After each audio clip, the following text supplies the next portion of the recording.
out, we can enjoy yourself and put over on the table and anything else, whatever. But this time we'll start spoken for this morning, and to introduce our speaker, I'll ask Frank Boucher to get the introduction to our speaker.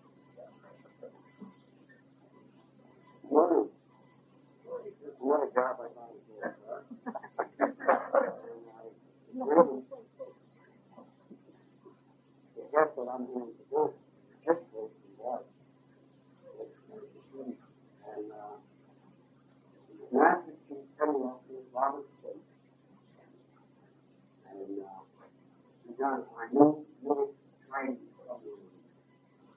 I was troubled in County United States, Connecticut.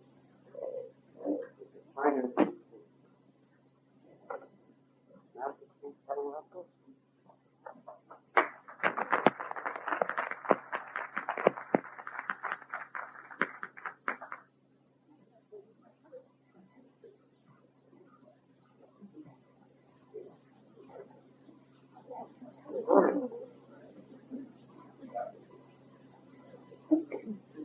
Goolsby, ladies and gentlemen, shipmates, I was excited about coming down here and maybe asking you to do it. I spent 20 years in the Navy. You guys loved it when you were in for the most part.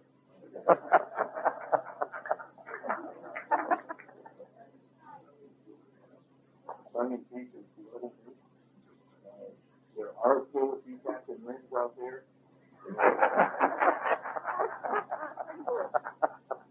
There are a lot of Captain James in the world.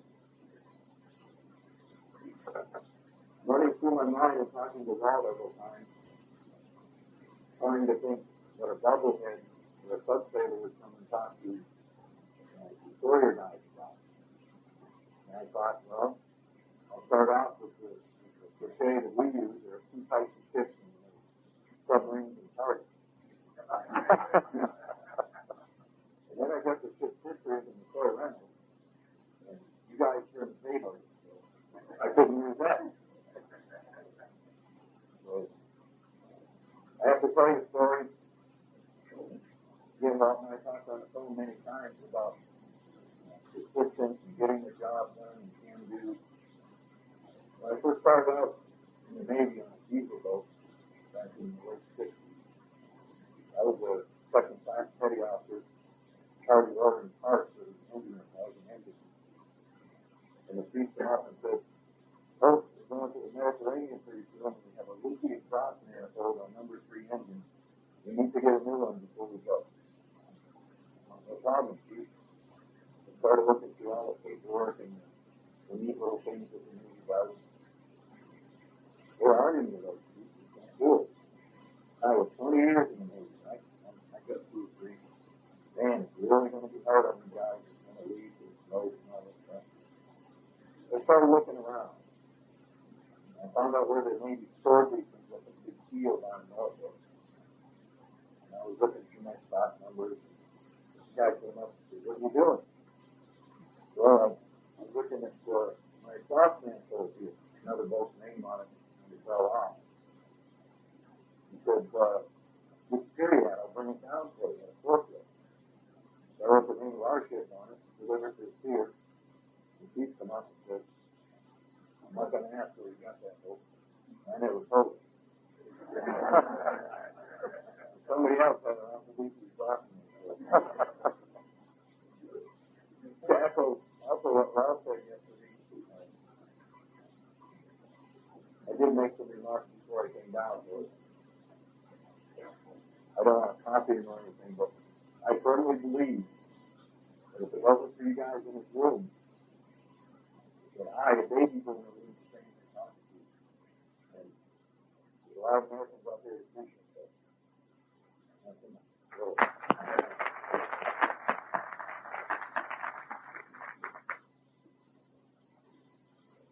I started out with a World War II diesel boat, 360 feet long up in the Troy. It had its ups and downs. We had a lot of Captain Williams and Captain James putting it before the entry to William Jackson. So we did a lot of cleaning with connectors, and sometimes we made ladders. These were submarines really nasty. They called them pig boats because we didn't have enough water. We made it to the ship's battery when we submerged, and then you got a sink full every couple of days to brush your teeth and wash your socks, and be careful with orgies today. It was pretty fun. You guys could just throw a bucket over the side, you know, stand up there. A lot of water everywhere. It's all around us that we couldn't use. I want to go over a little bit of the ship's history again. Maybe jiggle a few memories, good and bad. Tell you a few things that you probably don't know. Because again, down here did a lot of research. You thought of what we got. It's pretty good.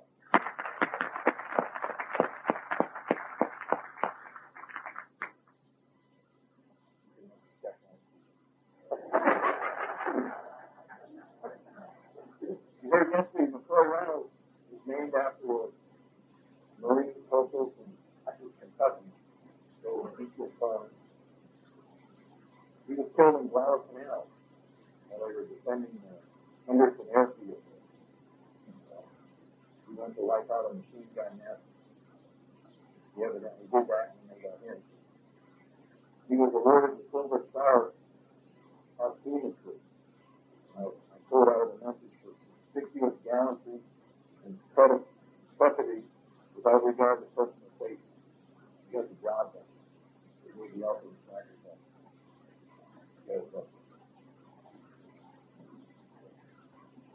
As you know, the McCoy was built by the Federal Shipbuilding Dry Dock Company, which has since gone away due to whatever. 1944 it was not. Commissioned to book a Navy Yard. Captain Williams, some of you guys went for a ride. Went out and did the various escort duties, escorted the Ranger around.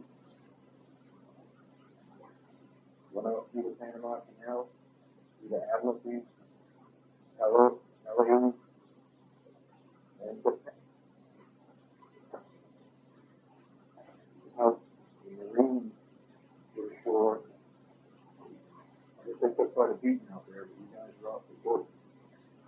Well, and again, that's a great way to think about it. Three years from history of steamboat was trying to find something that shows in action about the Marines and St. Louis. That's what it was about. There was very little story people out to protect them. But came to the same conclusion that that wouldn't be too much story. Well, on a fateful day in September, I wouldn't have been guys sitting out there. Well, we was looking on the radar scope and we disappeared and went looking. We was turning focus out some of the ships and stuff in and getting started. 219 lost a bunch of deck charges, head dogs, and a little while later, air bubbles and everything. You know what's that?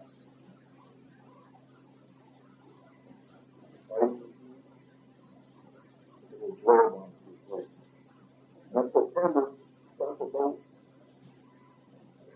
Royal Japanese Navy ship RO-47. 264-foot submarine, 23-foot beam, at a tough depth for a maximum depth that can go under a water of 265 feet. I'm not sure how far you go. I'm sure we'll get down. They had a couple of diesels for operating on the surface. They had a submerged, shut the diesel down, took a bunch of batteries and a bunch of power. 19 knots on the surface, 8 knots submerged, at a range of 11,000 miles. It took it open now, a whole lot. We were armed with 4 20-ounce torpedo tubes.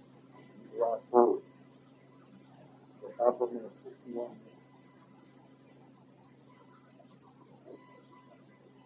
We made that one go away. Went to John.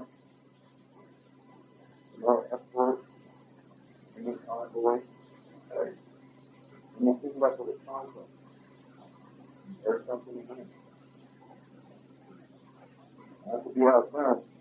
I believe it's for the authority. Found another Jack Club. Made him go away. This one was an I-37. A little bit bigger. 256 feet long. Got a 40-foot diameter. You could get on to 330 feet. Maybe the electric motors with the north propulsion.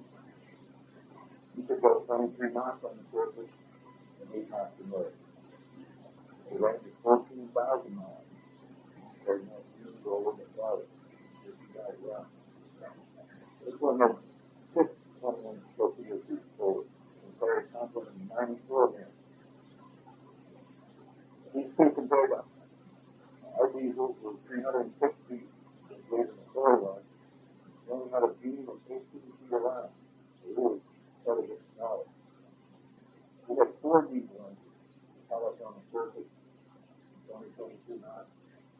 Submerged, we could go about 12. We could outrun them. We had a little bit bigger advantage than our torpedoes. They had 6 forwards. You want to make a kill and turn around the lead and somebody started shaking and 4 tubes back. And get something. Much. Our diesels had a range of about 15,000 miles a month. As I say, they were really, they weren't in a big or something like that. But you did your thing with the second boat, or something. Went on the Ford escort mission. Escorted the Butler Hill that was struck by 2 kamikazes. Sustained a lot of damage. Escorted it back to Goolsby. And that's when at the James-related typhoon. I think it's almost unbelievable. You have to be a sea to realize how cool it is. Captured a couple of enemy soldiers trying to escape.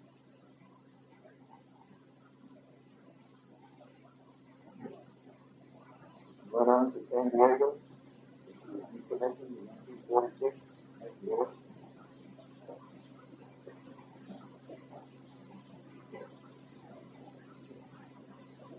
Came back in 1950.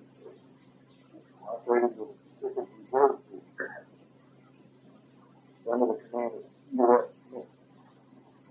One of the Marines. Took her out.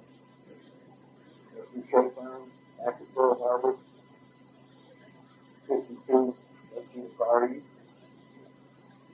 Driving up the coast of Korea. A little bit of duty down there.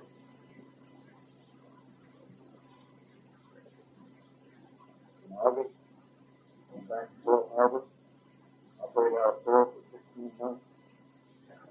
Going around the middle of the day, parties, all the night, good reports and stuff. I think they were very great that thing. After serving a station ship in Hong Kong, went through the South China Sea, and then headed back to Pearl Harbor. Once she was in Pearl, she did anti-submarine warfare. She was rather good.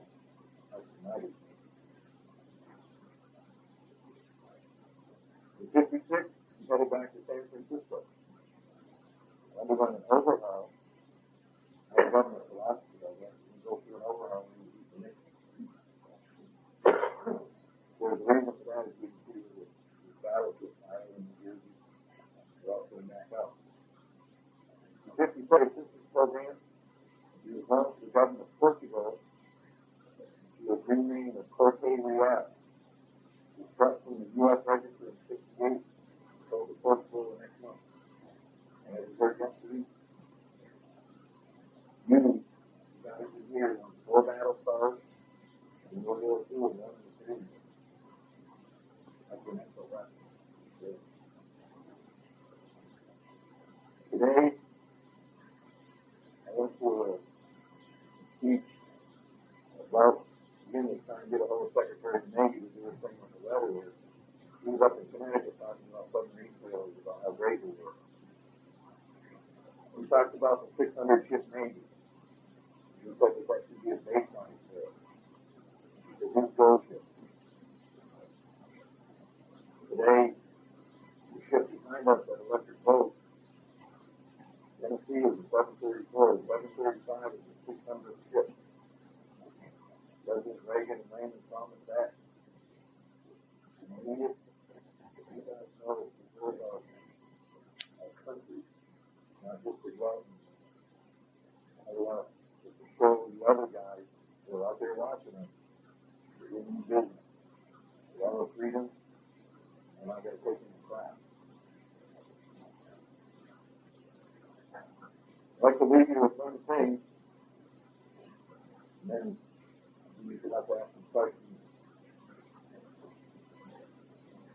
Wait a couple minutes to get piece of paper out of my pocket for about 12 years. I'm not sure where I got it, but it's kind of a philosophy that I live by. Sitting at the table yesterday talking to Margaret Dorsey, said she went to Memphis to her college reunion. She saw a bunch of old people. And it was in a way that made me feel that she wasn't old. She didn't feel we're going to get old. I promised myself that. I'm never going to get old. There's no future in it. That's right.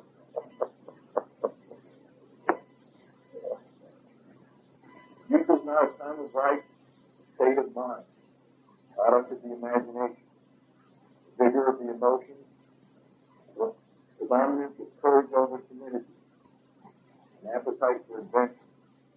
Nobody grows old by living a number of years. People grow old when they desert their ideas. Years wrinkle the skin, but to give up enthusiasm into the soul. Whether 16 or 70, there exists in the heart of every person who lives life full of a new challenge. An insatiable appetite for what is coming next. As young as your faith, as old as your doubt.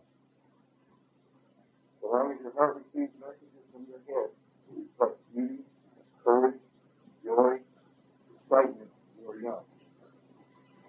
When you think you become clouded with pessimism, prevent you from taking risks, when you're old. God have mercy on your soul. Thank you.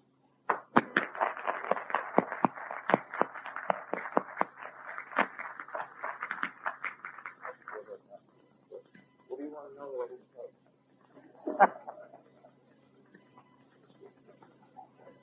Anything else?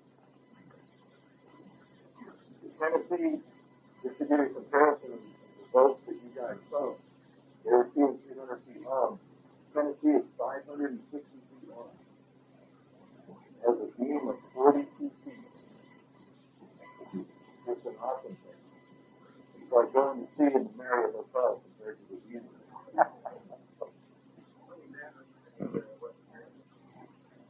Unlimited range, because we have the nuclear power plant.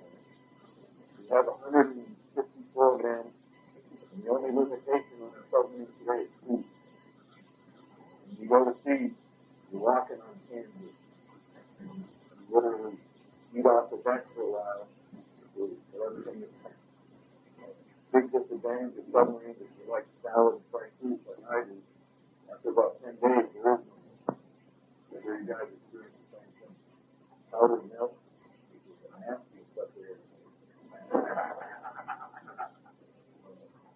Canned veggies, no sunshine. You come back and put a white uniform on and you get the tears.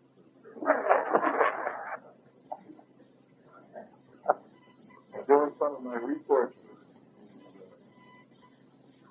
reunion, I found that the Afghans today still have no nuclear submarines. They're all usually having only 4 nations, the United States, Soviet Union, France, and Europe have nuclear. The same thing with the table the other day, talked about loading stores. Bring on some meat stuff, and the time it left the spiritual up to the galley, the meat stuff wouldn't make it. What happened? Actually, we had a Captain Red on one of my trips. Nice guy. He ordered 2 jars of Tang orange juice, but my troopies didn't like that. So I went back to my space one day and there's some orange juice there. You want to try the orange juice? Good, great. All of a sudden there was a notice. Anybody who has the Captain's orange juice, bring it back. He ordered like 6 cases.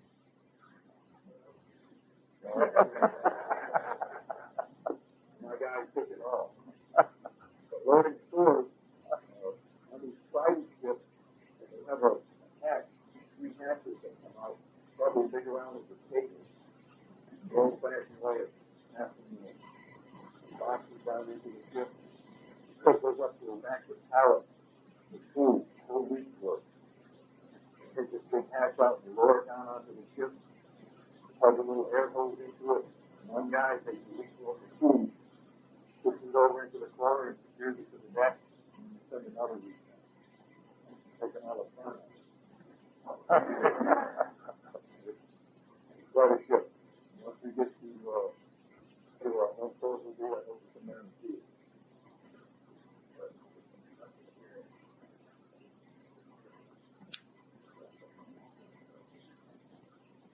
They're getting better. Submarine, fast attack versus the nuclear sub. The fast attack allows to play cat and mouse with all the Russian guys. They chase each other around and beat each other and go in the middle of a fleet exercise and take pictures of them. The missiles are dropped high. And that's the big thing that scares the Civil War means. They can't find them. I firmly believe that that's the one thing that's holding them back from doing anything. Because they don't know where we are. They put out one of these missile boats, and you used to be able to listen to the rock. Sound like an old Model T going down the road. When a little noise behind it, one of our guys stays. Now they can barely hear it. The technology, you'll have to live with Americans that install some of our software and technological advances to the communist countries. The rocker spy tape, I'm sure you heard something about that. For many, many years, major fleets would go on an exercise, and you get to an operating area, and there's the Russians. How did they do that? For 17 years, they were monitoring our communication. Because this Turkey gave them all the codes. They gave them machines, the list, the cipher, the secret messages. They gave them everything. And they knew right where we were. But really bad. They've come a long way. They've got a lot more ships than we do. Their technology is getting a lot better. But we have one thing that they can't get yet, and that's motivated, dedicated people. Our guys volunteer for submarine duty. They want to be there. There's some sharp guys out there. We buy these little black electronic boxes from whatever company, and we go to see. If this breaks, you take it out and take it back to the store and get a new one. There's no stores for 100 feet underwater. So these guys get into these boxes and they fix it. And it's done. But they're getting a lot better. It's scary. It's going to think we have superiority, but it's bad. So, yeah.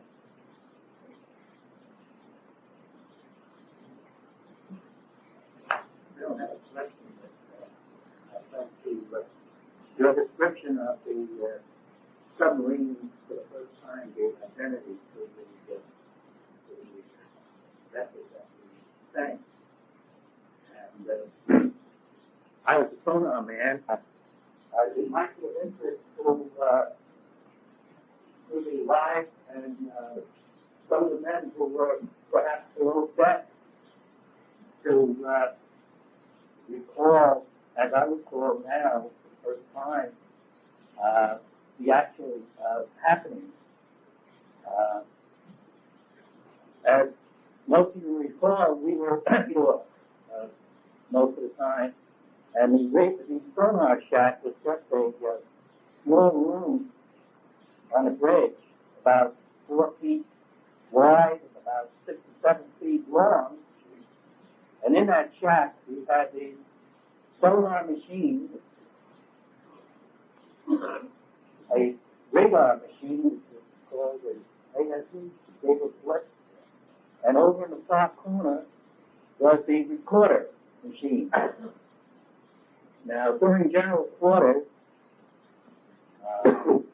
Luke Walk, our senior man, he was the old man of the sonar team. He must have been over 35 years old. And remember, Lou, he was for every action we took, he wanted to give us a Wookiee button. Wendell Wilkie was running for president at the time. And every time we passed Yakko, Lou would come around and say, we deserve a Wookiee button for that one. Well, Lou was, he was on the helm, as I recall, during general quarters, and during those, well, we needed an experienced hand to manage the helm. And Barnes, for instance, I remember Barnes was from Chicago, about my age, he was just 19 at the time. He was on, his general quarter station was on a ping machine. And that was a weird sound. I think they took 18, 19-year-olds to do that job. How many of you remember the old sound?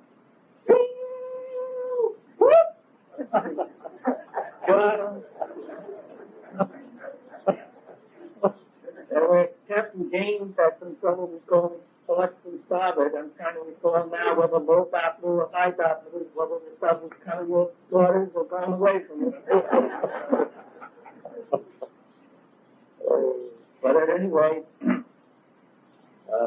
Bill Kavanaugh was our ASW officer here in general over the bridge.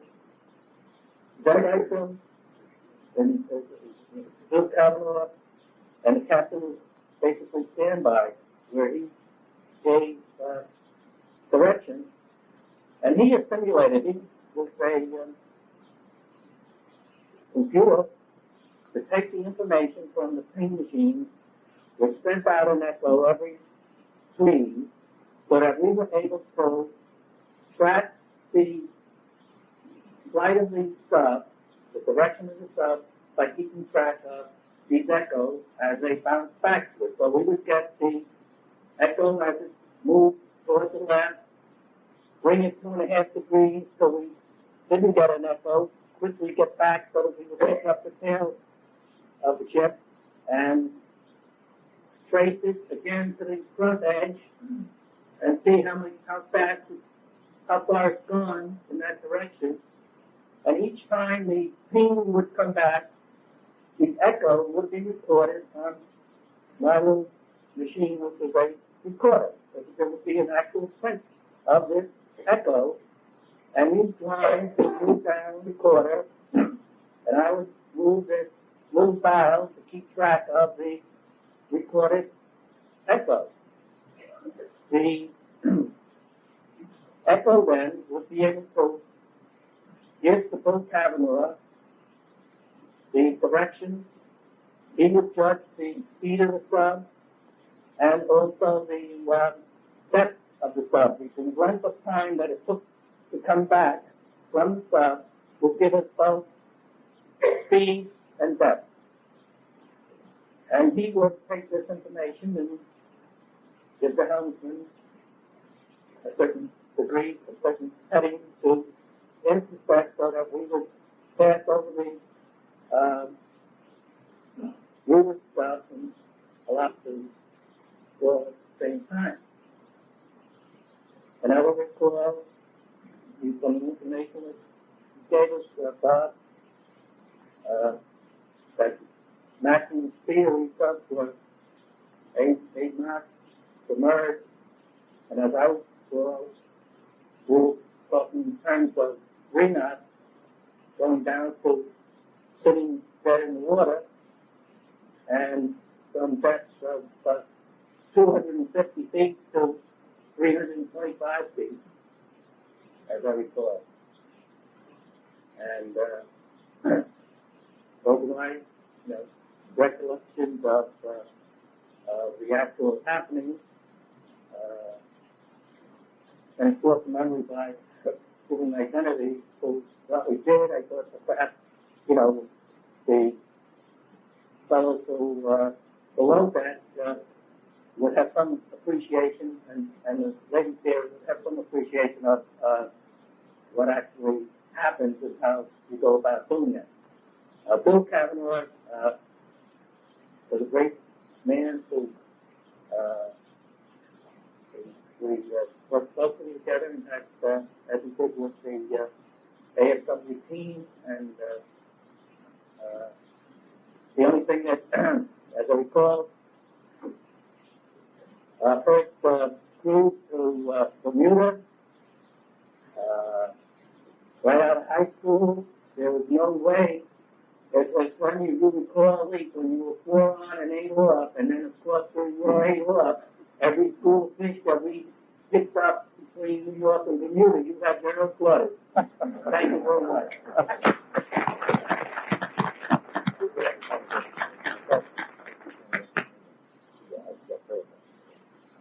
I made some, I duplicated some of Walt's efforts, and I found a book on Japanese that gives the information I gave to you in here about the boats that you sunk.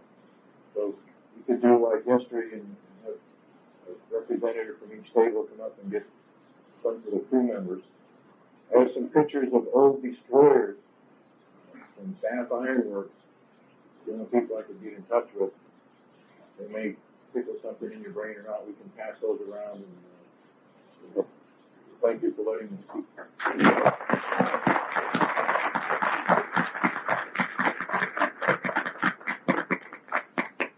Robert, thank you very much. Very, very interesting. We appreciate you. Oh, no.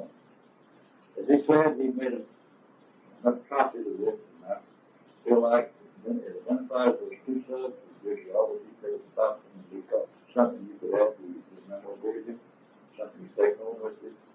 So if one person from each table, as we did yesterday, come up and get a copy of each crew member at your table.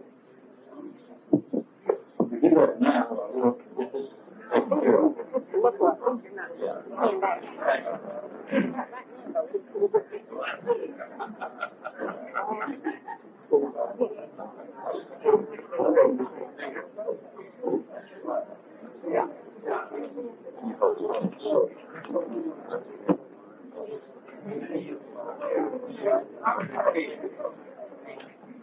I'll be grateful for you, Mr. Black. I mean, I thought it would be more than 10 you have to take a sheet off. Well, I already get off.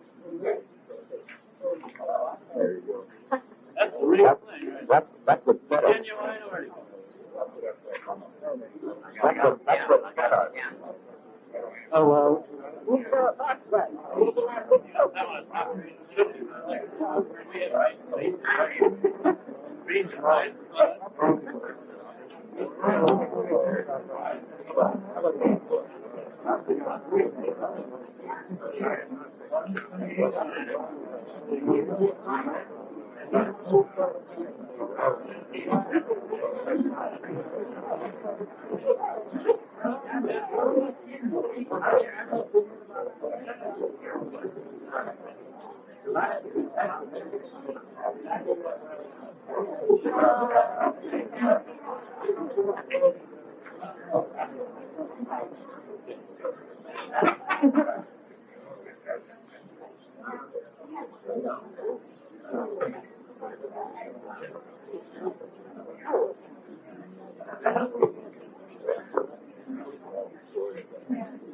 Everybody get a copy now. I want to thank Robert for all the effort that he did in bringing us all these goodies. Isn't that neat? The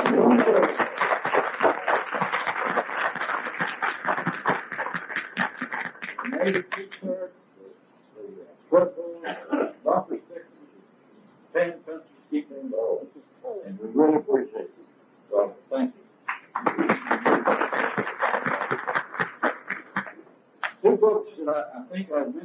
some of our letters, but here's the book, Navy Retread about DE sailors. You can buy that from the DESA organization down in Orlando. It's $7.95. Book page. If you like one.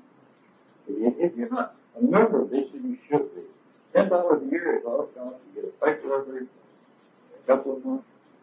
You'll have an article in there, hopefully. Bob Shank, you know, is going to prepare a story about our reunion that will hopefully be in the decent news for the pictures. Of course, Bob, we think is going to have a newsletter for us periodically when we get home. If you like this book, order it from Diesel. It's about DE sailors. Little Ship, Big World. Now, that's a story particularly about the DE 343 by Ed Stafford. I told Ed about this. I thought he perhaps might have copies, but he didn't. You have to buy those through your bookstore. They're $3.95 for the paperback.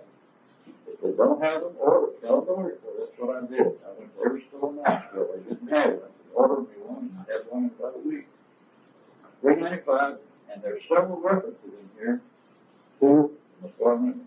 You'll enjoy reading them. Very, very much. Now, we'd like to have a report from our reunion committee. They had, I think they met last evening and again this morning. And Bill Landry will tell you about this, and who the committee members are, and what they're going to do, and all these good things. Bill?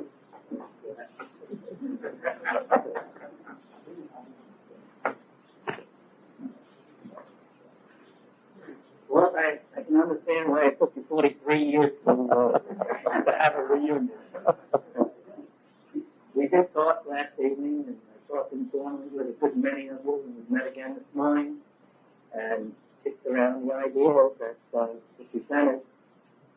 And some of us felt that perhaps next year might be a little too soon. And then again, on the other hand, where some said, we're not getting any younger. What are we waiting for? So we kicked those ideas around, and I looked through the registration forms that Ellie and others had compiled for us. Generally, the consensus was, yes, we certainly want to have another reunion. Where? Some people said anywhere. That's fine with me. Others said Orlando was a frequent choice. Las Vegas was also a choice mentioned. In the East, because many of our crew members who were here, and some people felt that many who were not here came from perhaps the Northeast region, where the greatest population is, and that perhaps those of us who are perhaps living on retirement money, it might be more appropriate to consider the finances of perhaps as far as making it more accessible and perhaps appealing to more crew members. The board also was mentioned that Las Vegas is mentioned quite frequently as a possible site. Thoughts also came to mind that perhaps extending the possible meeting time from early spring, May, perhaps going on into July or August of '88 would give us a little bit more time, and the thought behind that idea was to extend the meeting time to summertime in the Northeast, and perhaps following year a winter meeting in the southern part of our country. And this idea was kicked around. The summer meeting time also brought to mind that many of us had spouses who were working, and some people had teachers, and vacation time was, summertime was an appropriate time for that, and then again, many of us had and find that vacation schedules do come more frequently in the summer months. So July, August of '88 seems to be something that is mentioned quite frequently. Another site was Galveston, Texas, as a location. I understand that there's a DE there, opened as a museum ship that will allow visitors to come aboard and that will be appealing to all of us, I'm sure, and especially if we brought younger children or grandchildren to the museum. So what these are this point in time that have to be worked together and perhaps we might send out the newsletter. Some of these ideas may be expressed so that we can try to bring back a consensus of opinion so that I might work with people to bring these thoughts to the issue and to continue the primary concern that I heard from everyone. Yes, by God, we certainly want to continue it in some way or another. So I think it's just a matter of getting the job done, well, as you have started here. And I leave it at that point, in this point in time, and would open a few minutes if any of you have perhaps another suggestion or some sort that you'd like to express at this time. Anything? Anyone remember? Look. Well, that's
Okay. Freddie, catch on to Bob Gillis, John Below, myself, Frankie Sherry, Bob Shank, were involved in these discussions. People, I left them far out there. Thanks. English, right? Yes. So that any other thoughts? We'll be in touch. I had a great time. Thank you all.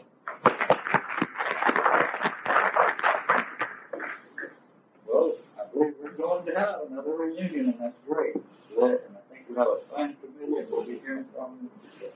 And I know wherever they choose or the time they choose, we'll be there. I think that's great. We appreciate y'all doing this so much. I'm going to give you a financial report, but before I do that, I would like to ask you, let's continue this to roll it like we did last evening. Some stories. Speakers already expressed a lot of things to say, so before I give you the nitty-gritty on the money situation, let's hear from some of you on some of your favorite stories. Who'd like to be first? I'd like to tell the ice cream story. Who would like to tell the ice cream story?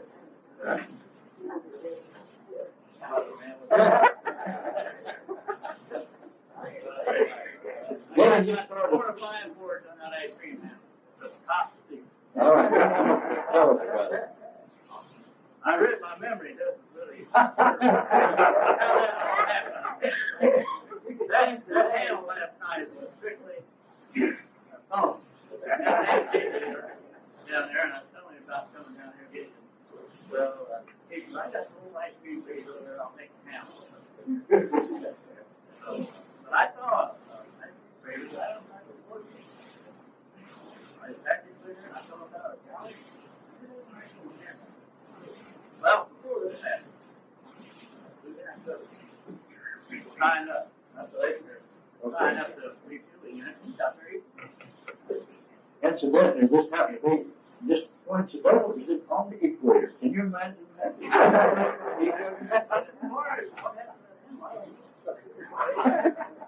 That wasn't even on the field. But it wound up in my locker. That I missed.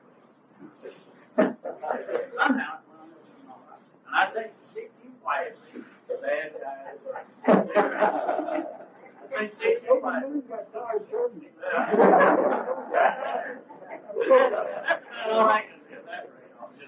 Just a little follow up on that. We had for meals, our beverages usually either iced tea or water or coffee, whatever.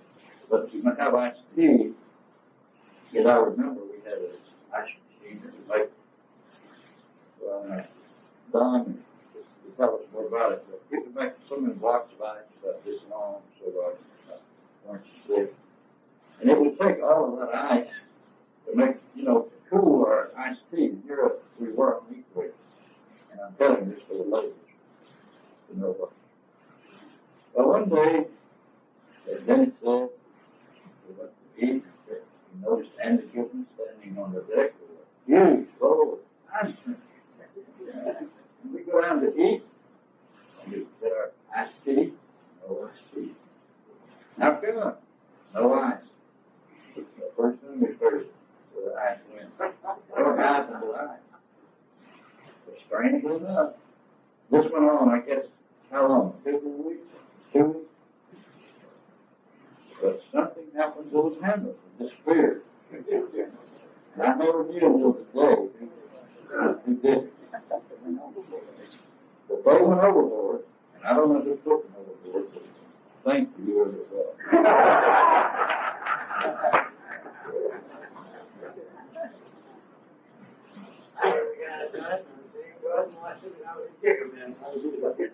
Here's the title. One of the guys that helped right there, John Gibson.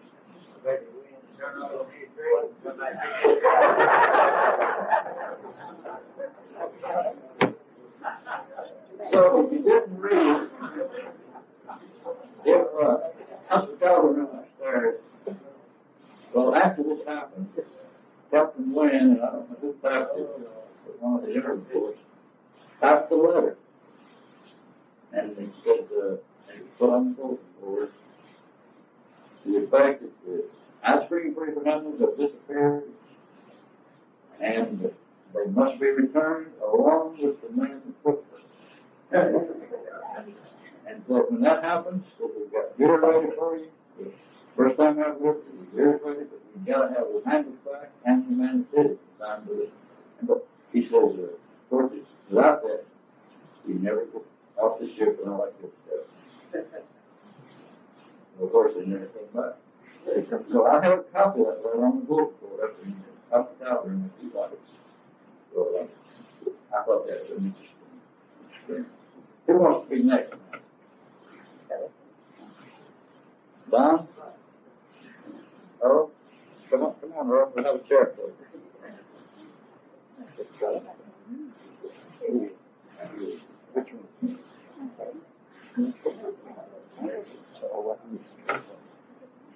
I was talking about stores, brought back some interesting memories to me about some of the real interesting times that we had bringing stores at work.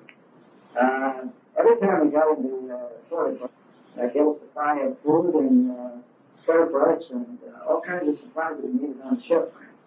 And I was the guy that was responsible for getting all that dehydrated food that you left. So it was sort of interesting.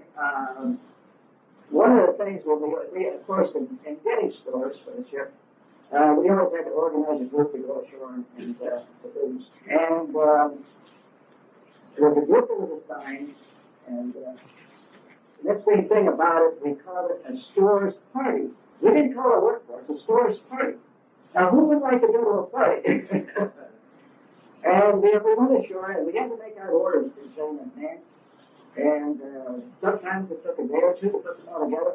And there's a lot of strategy in that because what happens when you got to the store step, well, they cut you down. So many times we would order double what we would need, assuming that we were going to get cut back. And sometimes we would get there and there's very little stores for us at all. Other times there's a lot of stuff that we got. We hit the jackpot. The interesting thing was, too, some of the calls that went along, and you remember this, there were a few freebies from time to time. And I remember, I think it was in Guam where we went ashore and everybody got a beautiful pair of heavy-duty shoes that were being worn by the Marines. You always seem to be you got a pair of those, but I carried those. But they were a nice, rugged type of shoe, and that was the type of thing that occasionally got us freebies. Loving the story was an interesting part of it. I didn't think this was a fairly dangerous thing because quite often we had some sort of a landing craft to bring the stores out to the ship. And I remember they used to put those stores on the cargo ship with a landing net. Put all those stores in, bring it down to the landing craft. And usually somebody was down there had to guide it in because a lot of times we'd be swinging back and forth. And I ever thought it was really amazing that somebody wasn't hurt badly because sometimes there's some pretty close calls when that net would come down into the landing craft. And then when we come aboard ship, that was another interesting part of it too because it was calm water, it wasn't much water, it was heavy sea. Those landing crafts would bob up and down, and as this gentleman mentioned here, we had to bring those stores aboard by hand. So what would happen? Somebody would be down the bottom, would have to hand these heavy-duty wooden crates, in many cases, up to somebody that was standing on the ship. And so a guy had to be standing on the railing of that landing craft, always bobbing up and down with one of those heavy crates. And I was always concerned that sometime between that landing craft and the ship and get down and hurt. It never happened, but I'll tell you, there was some close calls. Now, there was one thing that was always a mystery to me. What happened is, you were talking about bringing stores aboard. That was a very interesting part of it all, because we did it the old-fashioned way. The stores came aboard, and they were passed from hand to hand and down in the boat. Now, I always remember, it sticks out of my mind very vividly, the oranges. We brought the oranges aboard in wooden crates. And it always seemed it was rather unfortunate, but it always happened that one of those crates was dropped somehow. One of those slabs would get broken, it would start down in the hole, and the oranges would start to trickle out. By the time that orange crate got to the refrigerator, it was nothing like the one in the crate. So that's the type of thing that went on. Story. There were many things that were hard to get on the Pacific. One of them was paint, and the other one was vanilla lime. And so if you had those things, many times you could trade it. And I remember we were very successful a couple of times. We got a lot of paint, we got a lot of manila line. We were able to trade that for beer and whiskey out there. And that was pretty nice too. But I just want to say, I want to thank you all. And the Stewart's party was a lot of fun. It was a lot of hard work, but we got the job done and did it with the greatest strength. Thank you.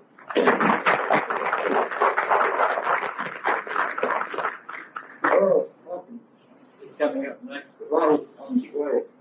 I'd like to have a little Don's story, but he did a fine job, except one time we were down to a week's supply of stores, I think. We had to go out on a mission for 30 days. And either Don or Captain Lynn said, let's get the food for it, let's go. Take time to get more food. So we did. We didn't do too well. That's 3 weeks later.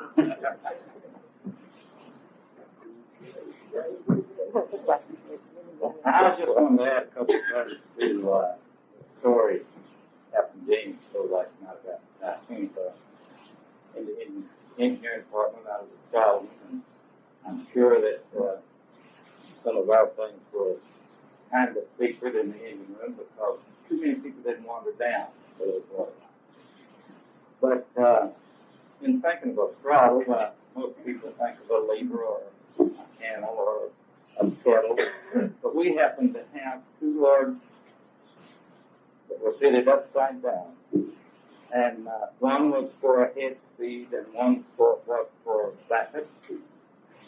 And in order to make those changes, you had to open up for the head speed, it goes back and open the backup speed. And he was telling the story about shifting from reverse to a head. And I happened to be on Typhoon. That was my battle station in Special Detail Station.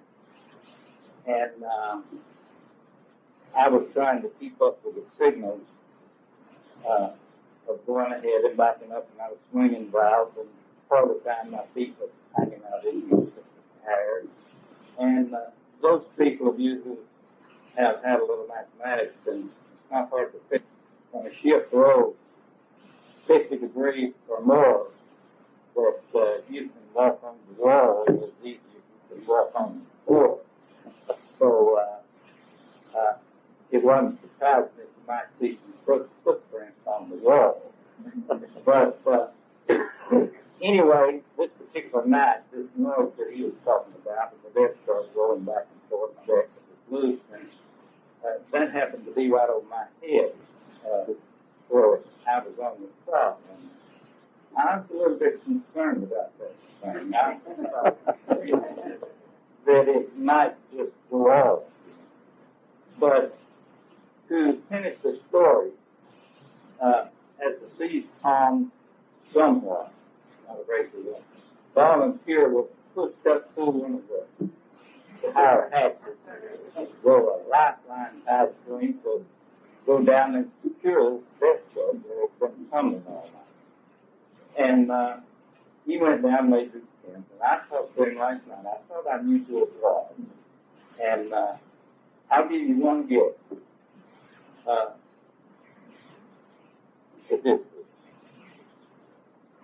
He was the same fellow that took the swimming lessons that fell over the side.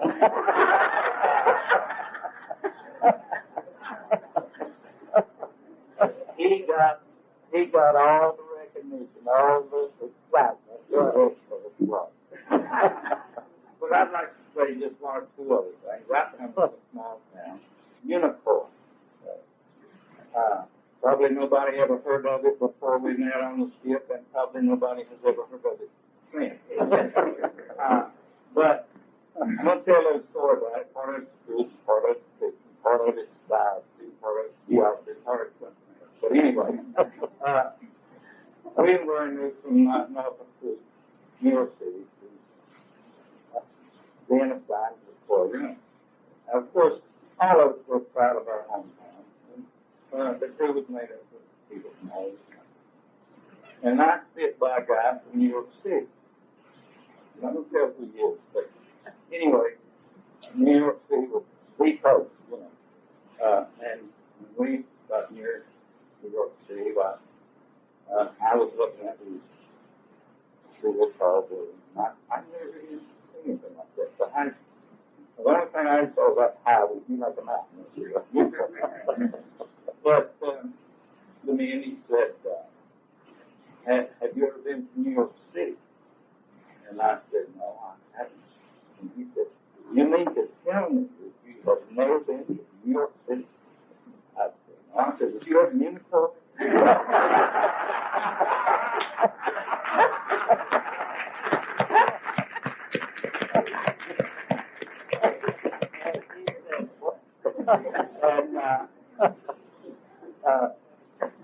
We're back there, that's about 4 miles from Earth.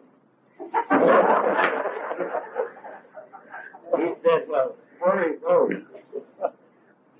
And I said, well, that's about halfway between Flagpong and South. But anyway, to finish the story, I feel a little honored to be a part of this group of the way it came about. We were from all over the country with different backgrounds and colors. Yet we all formed a team that we feel like did a good job. And I'm proud to be a part of it. And I want to say this. I look up to every member.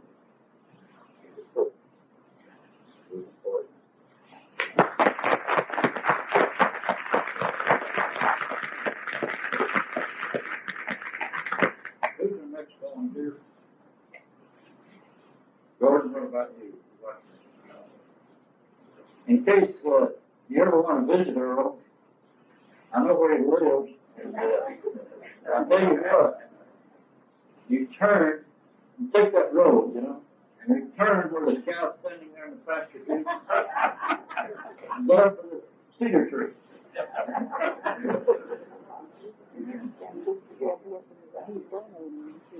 What a happy salvage occasion.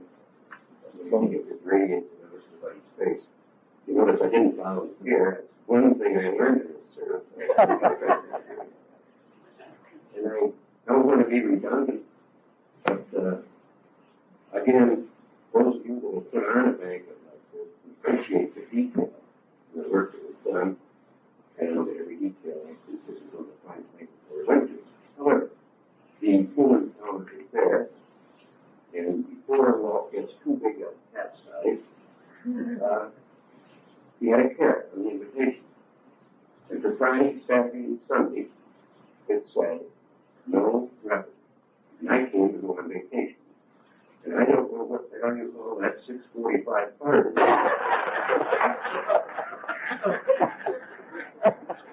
I think we'll forgive him. One of the most outstanding things I know is parents. The parents that we have on that ship, and it's a lot of it coming out literally where to do. I was pouring it for nothing to down as fast as I can. 35 years of college, and still in it, and it's going to be a picture of being a politician. If I started, you're going to make your move. There were a couple of things that I'd like to bring out, a couple of personal questions. It hasn't been mentioned very much. Is there anybody here that is a political right in New York?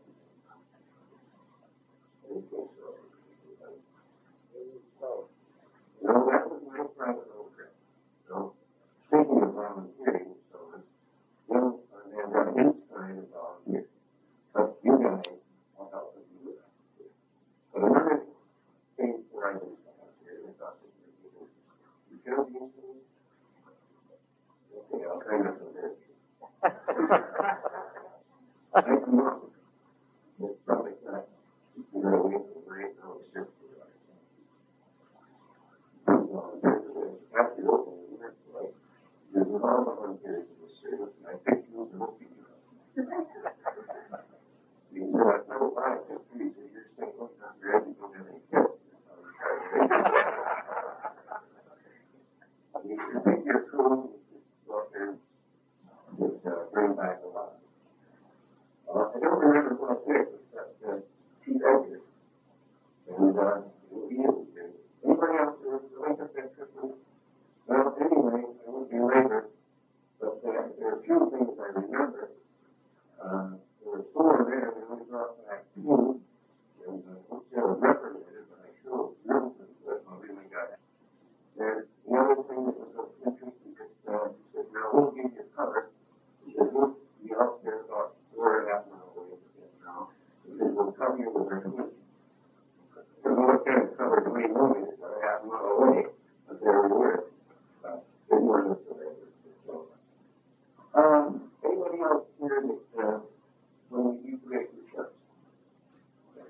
Well, if you remember, that was one of my happy pleasures, and I was happy to thank you for the and here's the one story I do want to mention here. I think all of us owe a debt of gratitude to the gentleman sitting here today. World by copy of the old book. And it was a beautiful history of what we did, and I'm sure we tracked it out a lot. But I don't think any of you realize we prepared that book. And we didn't change the man as it came down to us lesser like. The fellow had me compiled, edited, and had this particular book printed. He done the occasional pictures to report. And was semi-thought out the guy. And I would like to say today to the fellow who made that book not 1 week ago. So,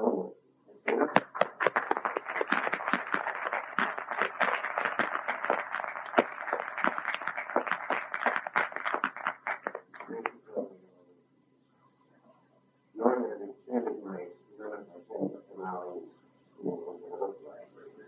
And we passed through this place, they were recollecting, and one time things we'll never forget.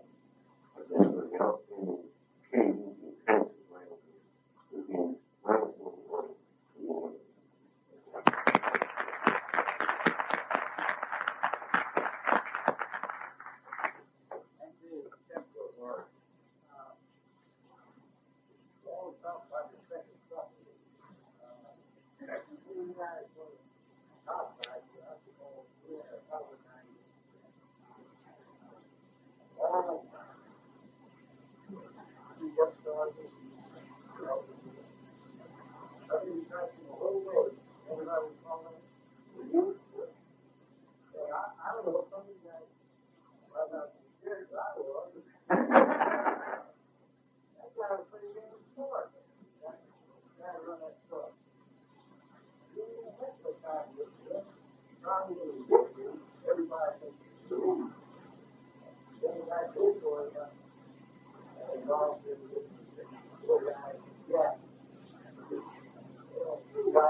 Cover a few of the islands.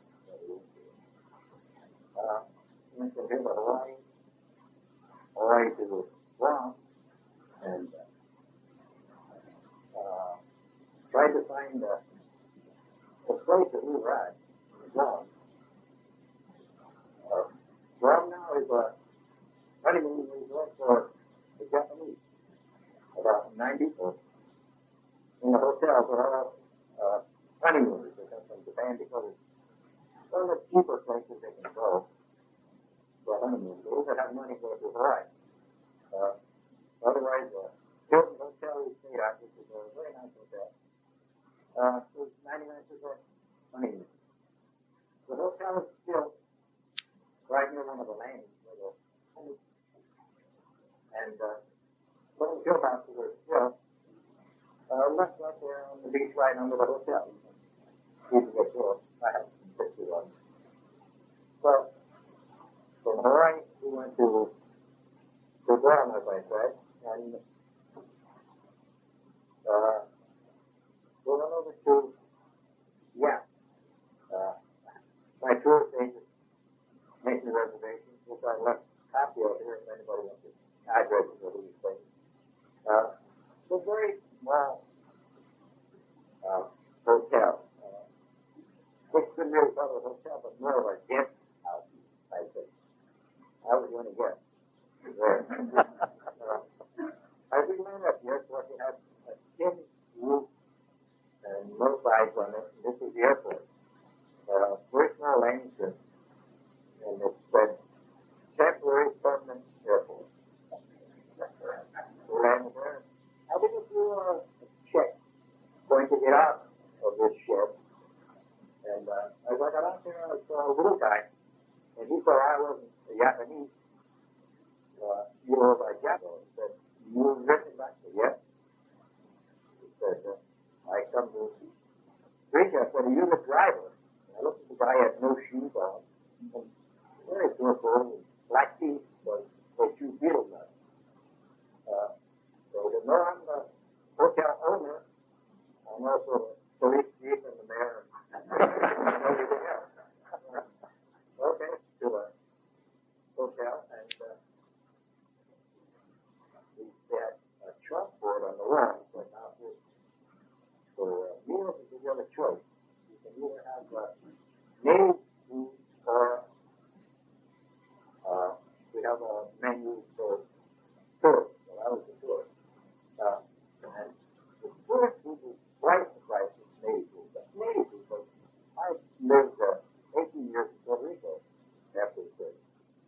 And so what native food is squeezed lobsters and shrimp, big river shrimp, lobsters and shrimp and oysters, fish and stuff like that. So I like native food. Fine. And I traveled enough to know not to drink the water. So all I drank was beer and ate this old native food, you know. And those up every meal I had something about. So he went, I'll finish that part of the first week. I ate that stuff for a couple of months out there. Tough time. And he never did feel very until I got home. About a week. I woke up one morning and my knees were frozen. I went to a doctor the next day. He asked where I was. I said, what were you eating at work? And I told him, there's nothing wrong with you. You got the gout. So eating all of that seafood. Last time I had the gout. I said, but I did get around on the island and I photographed some squirrels that were shot down, some tanks that were still there. And we got a native guide. I was there for the guy who was a native there, who wore nothing but a jock strap and had some plastic strings which signified he was a guide. He took us all around the island, and wherever the home was, there's grass cuts for people living, and it was building, and it was a big house, as big as this room, and it's built out of heavy timbers, things out there 18 inches diameter, flat roof, and the whole building is tied. There were no nails or pegs or anything used. Everything is tied, beautiful tied. Maybe a lot of those ties anyway. So I had the beams in this house were all hand-carved. And these houses were used for the other houses. The old men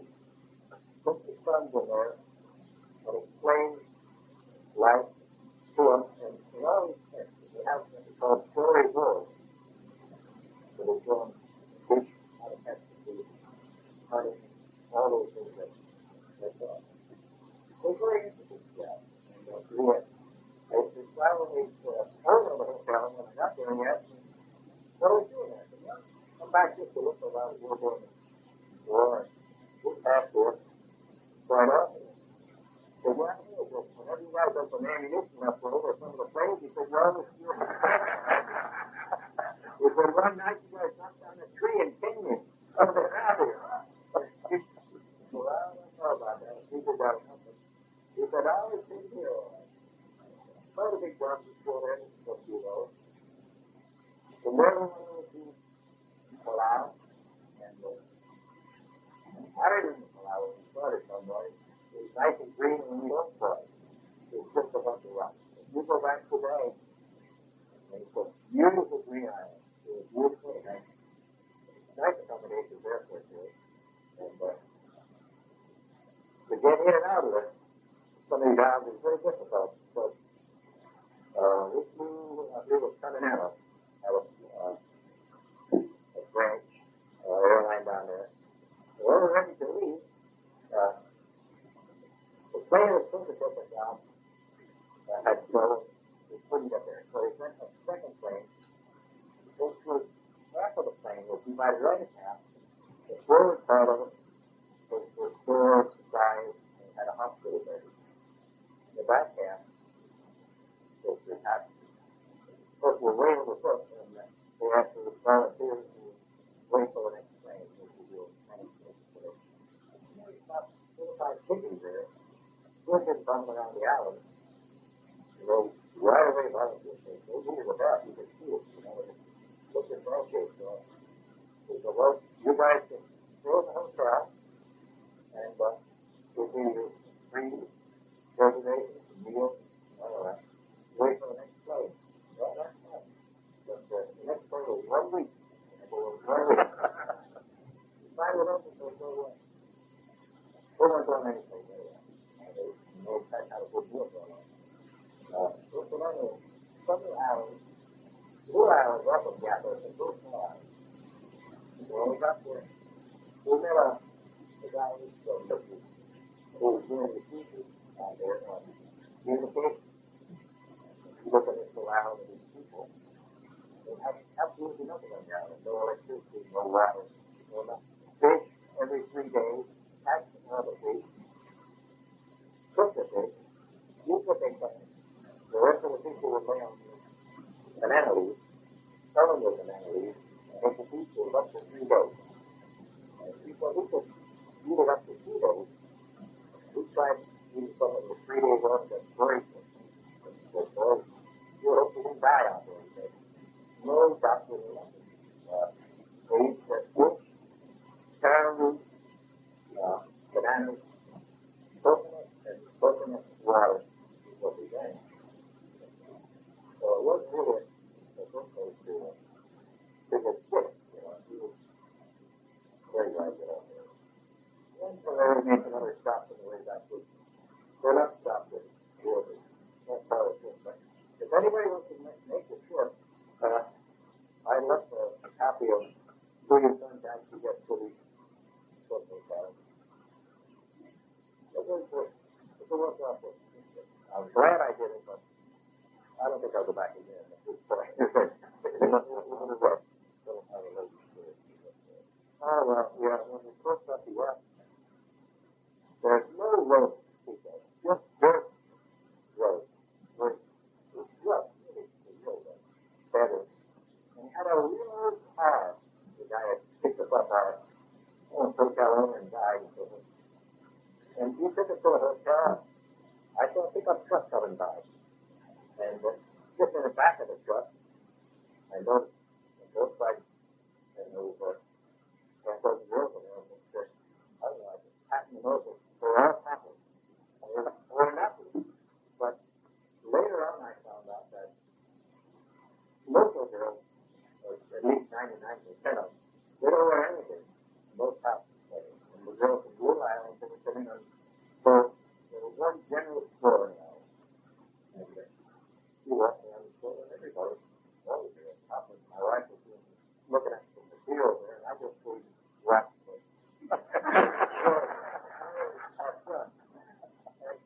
I was talking to one of the college students who was on in the 52, 55, who was on before. they went in there, that they had a Catholic priest on the island, and he would get all the girls away from the field, take them to the end of the island, while the field was very short. Go up there, so I was looking at that. But we were there, there was no way to chase me away. I looked at him out.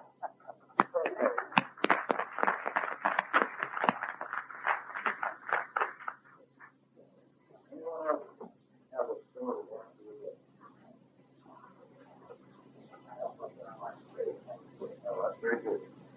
So, you know, I'm on the second group of water, and like you said, we were young.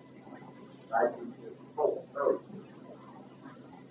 All got through that with the that time, and myself, I'm like 1945, myself, my grandfather, my dear, and the next week, we're going to try to get in contact with a lot more of the food.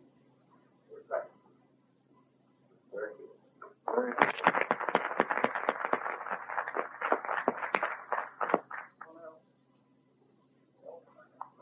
Yes.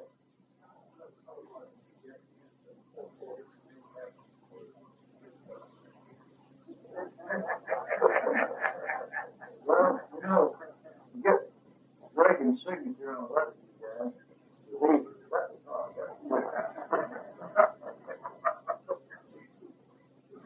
All right.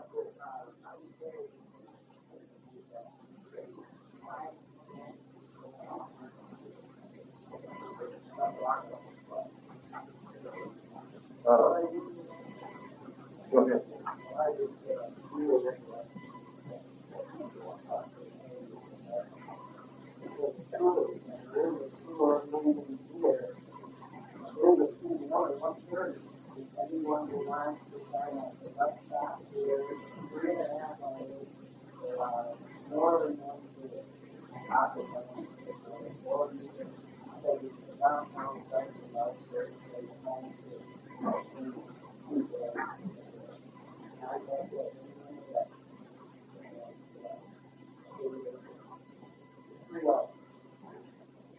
Very good. Yes, that's from the lobby. We started at school. She has a best there. She likes to take in the a number of them, different times, 3 hours, 4 times, whatever. Talk to her if you'd like to make those tours work. Reading and bringing those for demonstration. That's on the border. Not too long. Might take that. John Russell, please. All right, it's a general check. If you will come over there and you got your credit card, that's all you need. Give them probably the time you'd like to go down to work with the district court today tonight. We'll wait, we'll all feel okay. But for the month, both of us will be going. There are some vacancies. If you'd like to go, all in Jackson, they'll ask you credit card number. Don't have the ticket there for you. Right.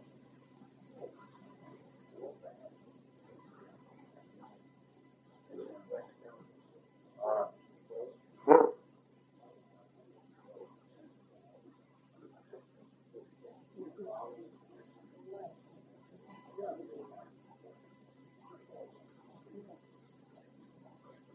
Do we really happen to have any tickets for reservations?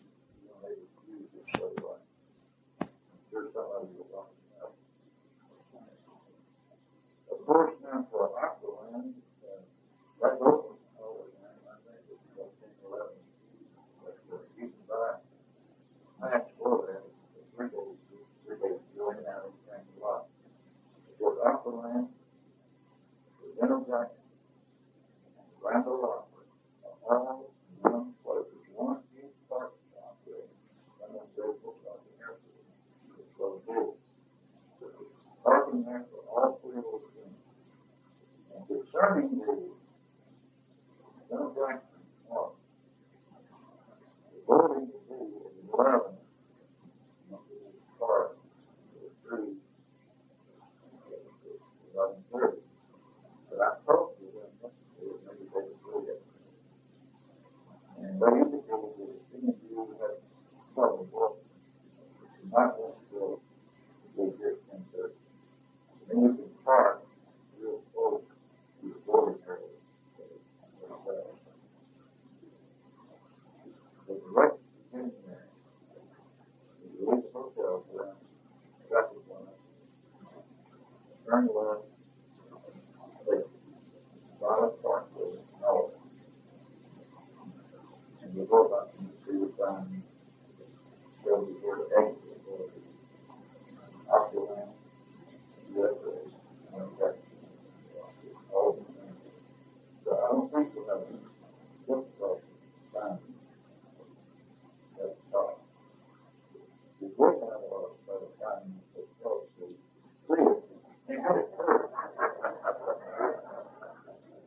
I think we made 15 roofs for the ground. So,